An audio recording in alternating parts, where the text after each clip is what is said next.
देशभरातील 10 विमानतळावर उभारण्यात आलेल्या नव्या टर्मिनल बिल्डिंगचा उद्घाटन सोहळा आज पार पडतोय। पंतप्रधान नरेंद्र मोदी या सगळ्या कार्यक्रमांना ऑनलाईन उपस्थित राहणार आहेत।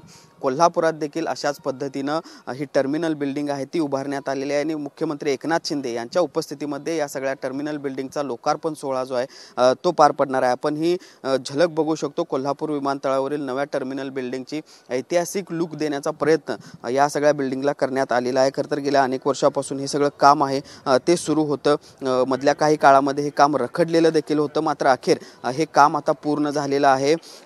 अत्याधुनिक पद्धतीची यंत्रणा या ठिकाणी उभारण्यात आलेली आहे। सुरक्षा व्यवस्था असेल, त्याचबरोबर प्रवाशांची सोय असेल, याची खबरदारी कुठेतरी घेण्यात आलेली आहे आणि आपण बघू शकतो आज ज्या पद्धतीनं उद्घाटन सोहळा होणार आहे त्या सगळ्या उद्घाटन सोहळ्यासाठी ही नवीन टर्मिनल बिल्डिंग सज्ज झाल्याचं पाहायला मिळतंय। विमानतळ प्राधिकरणाचे सगळे अधिकारी असतील, त्याचबरोबर सगळे लोकप्रतिनिधी आहेत ते देखील या ठिकाणी उपस्थित राहणार आहेत आणि त्यांच्या उपस्थितीमध्ये हा सगळा सोहळा जो आहे तो पार पडणार आहे। खरं तर कोल्हापूरची जी काही वैशिष्ट्ये आहेत ते देखील दाखवण्याचा प्रयत्न या सगळ्या निमित्तानं विमानतळाच्या आतमध्ये करण्यात आलेला आहे। अंबाबाईचं मंदिर असेल, पंचगंगा घाट असेल, त्याचबरोबर ज्योतिबा मंदिर असेल, ही सगळी जी काही वैशिष्ट्य कोल्हापूरची आहेत ती देखील दाखवण्याचा प्रयत्न करण्यात आलेला आहे आणि एकूणच कोल्हापूरच्या पर्यटनाला चालना मिळेल अशा पद्धतीचे चा एक लुक या सगळ्या विमानतळाला देण्याचा प्रयत्न आहे तो करण्यात आला आहे। एका बाजूला हा सगळा आज लोकार्पण सोहळा पार पडत असताना दुसरीकडे या सगळ्या कामावरून कामाच्या पाठपुराव्यावरून लोकप्रतिनिधींमध्ये देखील श्रेयवादाची लढाई सुरू झाल्याचं पाहायला मिळतंय। सतेज पाटील असतील, धनंजय महाडिक असतील,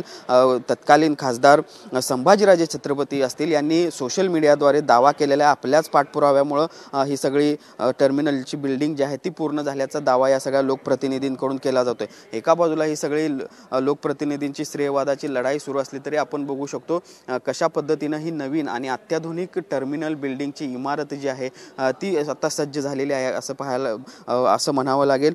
प्रवाशांच्या सेवेसाठी ही जी काही टर्मिनल बिल्डिंग आहे ती लवकरच सुरू होणार आहे आणि एकूणच कोल्हापूरच्या विकासाला या निमित्तानं एक वेगळी चालना मिळणार आहे असं म्हणावं लागेल। उडान योजनेअंतर्गत ही सगळी कामं आहेत ती करण्यात आलेली आहेत आणि त्यामुळे आता टर्मिनल बिल्डिंग तर झालेली आहे, त्याचप्रमाणे आता विमानांची देखील संख्या वाढवली जावी, कनेक्टिव्हिटी वेगवेगळ्या शहरांना वाढवली जावी अशी देखील अपेक्षा आता प्रवाशातून व्यक्त होताना दिसते। Video journalist Sunil Katkar, Bhushan Patil, TV9 Marathi, Kolhapur.